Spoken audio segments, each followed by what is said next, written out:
Ladies, gentlemen, and Nightfarers of all ages, today is the day for the reveal of the biggest, baddest, ever darkest goat, Libra, Creature of Night. And well, for those of you who are watching this before checking out the boss fight for yourselves, let's just say it's absolute chaos incarnate. It took me more attempts for my first kill on this than any other Nightlord so far, even Noster, who gave me 2 run-ending bugs on my initial attempts of his Everdark version, and this does not appear to be due to any sort of bug of any kind. It just is what the fight is, intentionally, and I sort of love it. So today we're going to break down the new stuff going on with Everdark Libra's fight, how to deal with it the best that you can, other than just straight up getting good, and then the reward for defeating it the first time, the actual Everdark Relic that it unlocks. First things first, the boss room starts like standard. You have the option to make the normal suite of deals. Then the start of the fight begins in what would be phase 2 of his standard fight, meaning that he has a slightly enhanced base moveset from the start.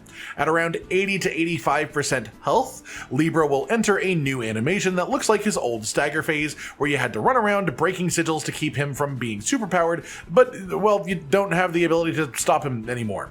This is a phase transition to a new phase of the fight, which is unique to his Everdark version. It is very easily recognized by the fact that when he's in the phase, his goddamn chest splits open for the rest of the fight. This phase transition cannot be staggered out of, even with ultimates, and does a ton of damage to any players that are in close range. So once you see him put a giant circle under himself, just run out of the radius until he's done. That's the best thing you can do. If you have any sort of range damage options, you can still damage him during the animation, but he does take significantly reduced damage to prevent you from just like melting him with Combat Azure when he stands still for it, or just to prevent you from beating him up in melee range and then popping some sort of iframes before the burst. From here, Libra himself will be in his buffed caster mode from the base fight with all of his enhanced holy attacks. To break him out of this, you need to stagger him. This will then put him into his enraged physical boosting mode from the base fight. Any staggers that happen past that point will then function regularly. You can get crits like normal. After the phase transition ends, a pop-up will come up saying that a demon summons the condemned. For the sake of clarity, anytime that it says a demon, it just means Libra. Condemned are the fake invader versions of Nightfarers, the same ones that you can find in the areas with big blue stormy circles around them in the middle of expeditions. When this pop-up comes up, one of these invader condemned will be spawned for each Nightfarer in the party. So if you are solo, you only get one of them. In duos, you get 2, and in trios, you get 3 condemned spawn. The condemned that happen will also match which Nightfarers each of you are playing, which means that you can expect the archetypes that will spawn. These aren't like full mimic clones of your characters, they don't have your relics or your weapons or anything like that, but generally, as opposed to the regular condemned invaders, I've seen these with some really super high-end weaponry. Like the first expedition I did, the clone of me had goddamn Mariah's Executioner sword on Wilder, which is a nightmare to deal with, and honestly I'm really upset that the condemned had it and I didn't. And with this being a really big RNG component to the fight, it's worth noting not every time you do this expedition will be equal. Aside from the standard expected RNG throughout a run as a whole, the Nightlord boss fight for this one has a ton of RNG to it, and what you roll as the equipment on your condemned makes an incredible difference to the way the fight feels. It's also worth noting that every time the condemned are summoned, it will have the same set of equipment. So if your first condemned spawn has a Mariah's Executioner sword, it means every other time this guy spawns during this fight, they will have Mariah's Executioner sword again, and this does reset in between runs. Generally speaking, these guys will try to target one player each, but that's not consistent either. Every 60 seconds or so, depending on animations and such, Libra will summon another batch of condemned. This does not have any care for whether you have defeated the previous condemned or not, and one of the most common ways to end up failing this fight is to just not get rid of your condemned invaders fast enough and end up with a full-on army of them all summoned at the same time, all running around, which is absolutely terrifying. Every time that the condemned are summoned by Libra, he will also force you into some sort of deal, most of which are based off of his regular deal options, but some of them are fully new. The deal will then persist until all of the condemned invaders that were spawned have been killed.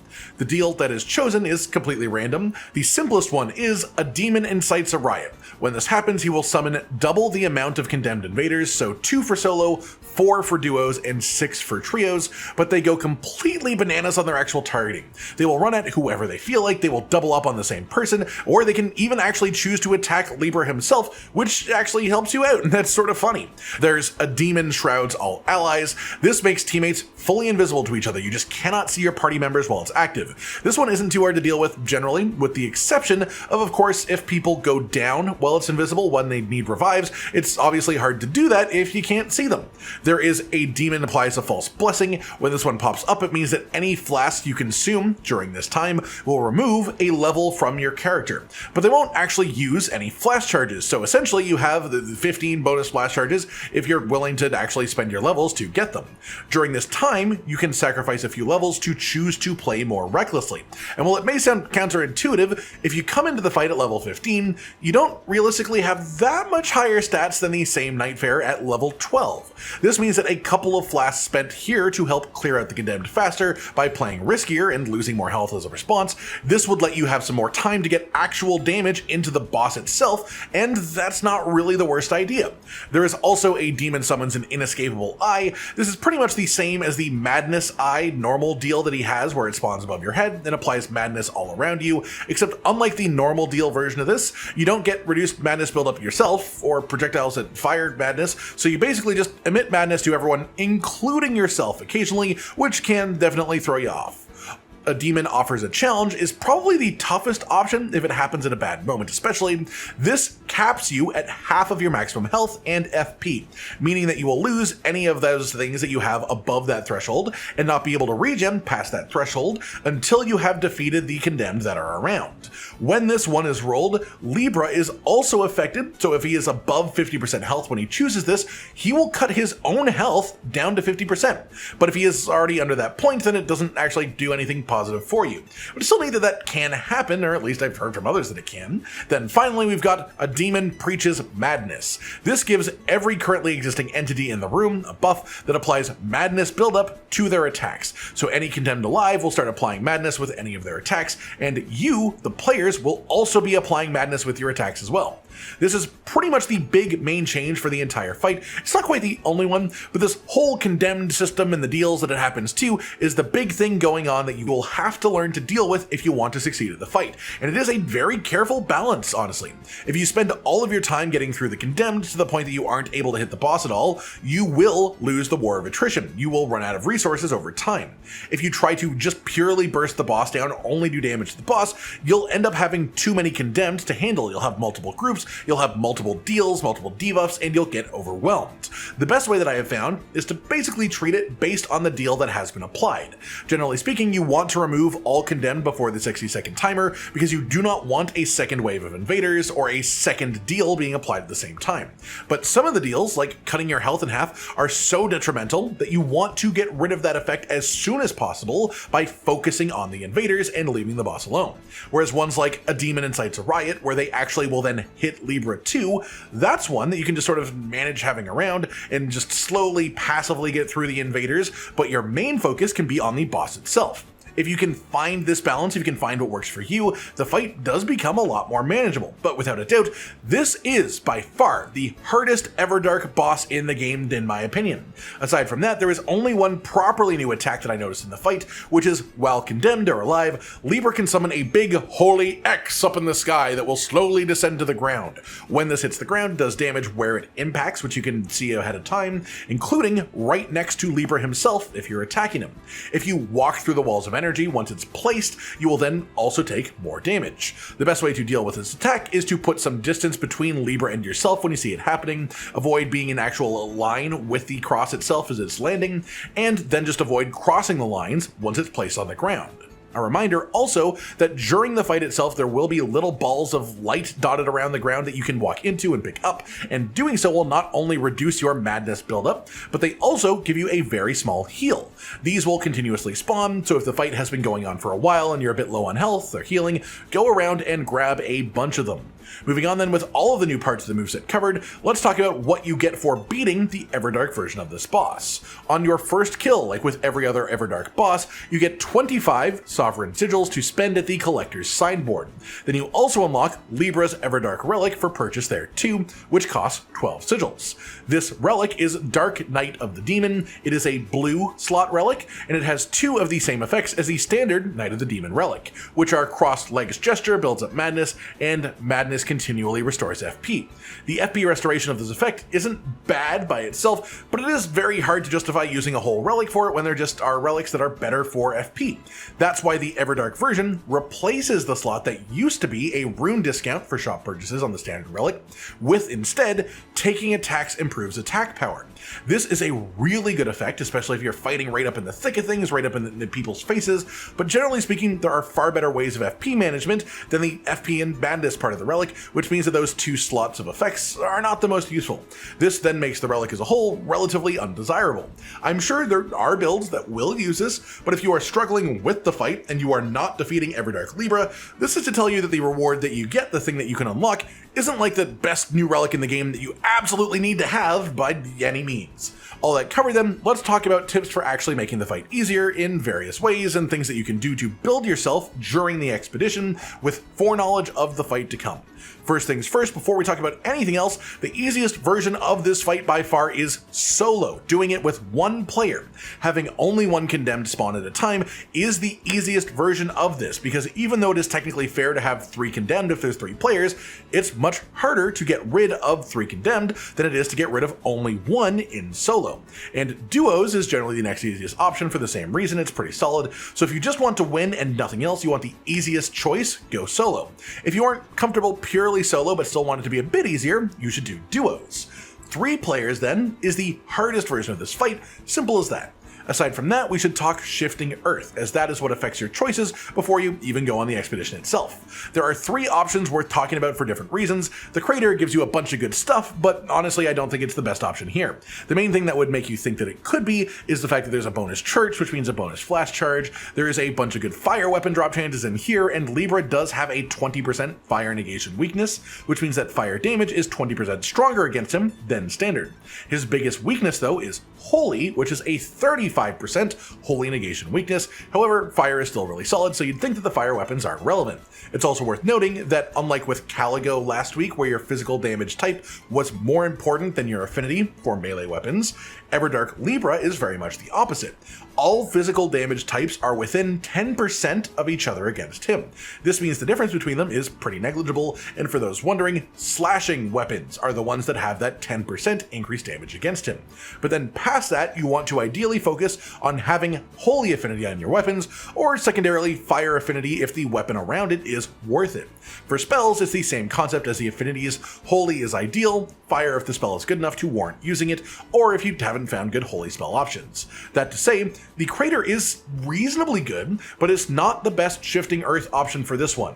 The next option to mention is the mountaintop. The actual buffs from the mountaintop are completely irrelevant, but the big dragon is a guaranteed legendary drop, which is nice, and there are only 5 seeds for your expedition when running Libra with the mountaintop. This means there are only 5 versions of the map if you are running Libra with this shifting earth. One of these 5, meaning on 20% of your expeditions if you run this way, will have the Frenzied Flame event. On the mountaintops version of this, if you have this seed, you'll be pretty much forced here. You will find it naturally because it also has the Night 1 boss about 40 feet away from where the tower is. This Frenzyflame event spawns a big frenzied eye up on top of the tower. This is solved by climbing up the tower and then killing the little guys all the way on top under the eye itself. When you do so, you will have 2 dormant powers spawn.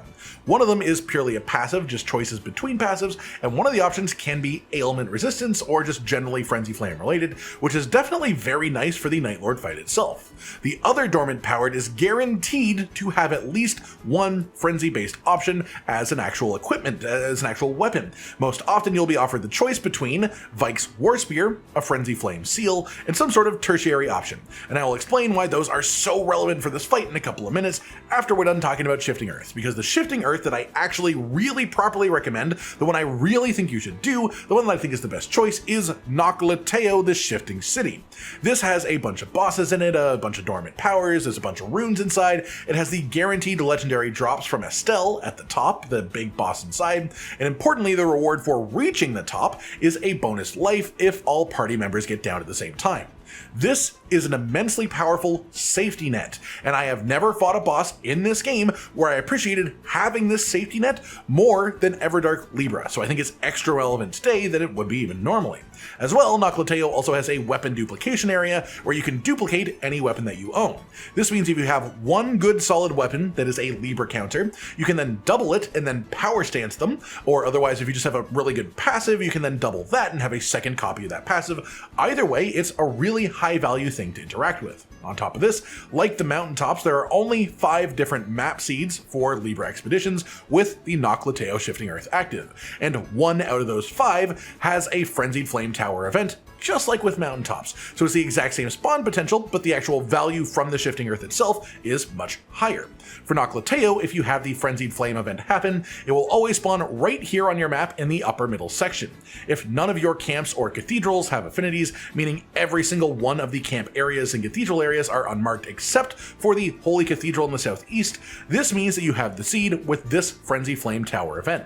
Again, to complete this, just go up to the top, kill the enemies that are up top, and get 2 Frenzy Flame related dormant powers. Next up then, let's talk about Nightfarer selection, which is actually sort of a big deal for this one, even more than normal, because the condemned that spawn during the fight are always the same Nightfarers as your party. So if you are all playing Revenant, all of the invaders will be squishy Revenants that you can kill quite quickly.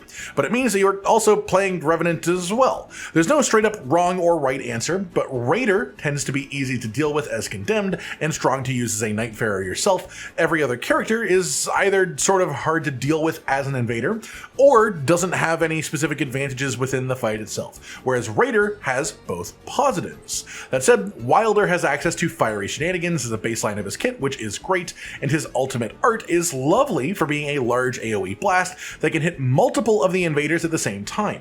This is fantastic if you can pile them up together for it to launch it off. Revenant and Recluse both have super high faith, which means they can get access to fire or holy spells that will chunk through the boss, and their skills and ultimates are also incredible with this too. As well, there's things like Frenzy Flame spells, which are extra relevant because, as I mentioned Vike's War Spear earlier too, Madness is actually incredible in this fight because the condemned enemies, the invaders that are constantly spawning, are affected by madness. They are humanoids. This means if you have a good source of AoE madness application, you can just absolutely dust the entire wave of condemned whenever they spawn.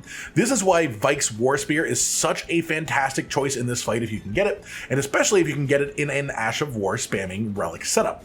Outside of madness, any sort of big area of effect, Ashes of War or spells, are great for this in general, as the main danger of this fight is getting swarmed by just way too many invaders. So AoE that lets you hit multiple targets at the same time is hard for them to dodge and is the best way to go. Anything that leaves damaging effects on the ground, like a mist in the air or a puddle on the ground, is great as well, especially as Libra doesn't move a whole lot outside of the physical and rage mode. Past that, during the expedition itself, the majority of what you want to work towards within your builds, outside of what we've already talked about, is damage reductions and sustainability, like for FP and things like that, or applicable damage boost to your best weapons, of course. This fight is a marathon. You want to be able to stay alive for at least 5 minutes, if not more. You need to expect that it will take that long, but obviously the more damage you can fit into your build, the faster you can kill the condemned, the more time you can put into damaging Libra himself between the waves, and the faster the fight will end as a whole. On which note, I do also recommend once you get him down to around like 20% health, if you have the damage where you think that you can get him down within like a minute, that's the point where you should pretty much just start ignoring the invaders and just focus on ending the boss. I also am a really big fan of poise increases for melee characters for this fight, as this lets you beat the hell out of the condemned invaders easier during the fight. As per usual, among all of the damage negation passives, the one that I really like for this Everdark fight is taking damage, boost damage negation. Weapon passive has a ton of value, there's lots of multi-hit effects, and the condemned themselves will trigger this on things like chain attacks or multi-hit attacks as well, so it is a really solid one to have around. On top of that, make sure to pick up dormant powers that are relevant, so stuff like general stat increases as usual, but affinity damage negation and holy damage negation, especially for Libra's damage output, and then ailment resistance to stall the madness buildup, as well as any statuses that might end up being used by the condemned invaders. As well, if you have anything like a madness camp available on your map, you definitely want to visit it. Aside from the fact that it can drop madness weapons from the things around the place, it also means that the boxes that contain items within a madness camp have a high chance of dropping the anti-madness boluses. Anytime that you use this anti-madness bolus, it clears all active madness buildup, it gives you permanent madness resistance, and it gives you a slow healing over time effect. If you can get a good chunk of these before you actually walk into the Night Lord fight, this can be quite useful too. That just about does it for today, and everyone. All of the tips and tricks that I can give you for taking down Everdark Libra and the rewards for taking him down for the first time as well. This is a genuinely challenging fight, and while it's just unbelievably random and chaotic, it just also fits the concept of madness so well that I absolutely love this. It's agonizing in some moments, really fun in others, but undoubtedly it's just an awesome way to have created the Everdark version of this boss that is a completely, totally unique experience compared to every other boss in the game. I hope you've all enjoyed this, and let me know your own thoughts, tips, or tricks for Everdark Libra in the comments down below. Like if you liked the video, subscribe to the notification bell for more, and most importantly, ladies and gentlemen, until next time, stay sweet. Josh, Cotton, and Hollow with the videos, dropping the humor like a hammer on your tippy toes, bringing entertainment on a daily arrangement to take our insanity and turn it into entertainment. Yes, I said entertainment twice, to reiterate that it is nice to look into your faces on a mostly daily basis when you let us in your homes to make the whole world a stage. Goodbye.